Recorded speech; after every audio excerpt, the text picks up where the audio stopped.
við sem hafa að gera eitthvað skemmtilegt saman, hvað? Já. Stendur þú, dressuðu þessu fucking hóra og verður að skipa mig fyrir eins og ég sé eitthvað fucking pen, ha?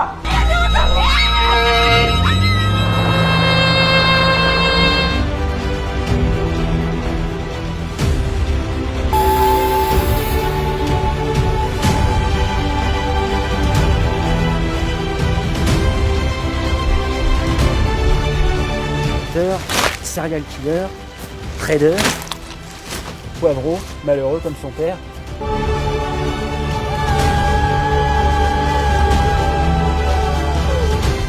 یعنی الان همه چی تموم شد، ما رسیدیم به تاش، انقدر سود. Ojciec go przejechał. Przez przypadek. Kiedy?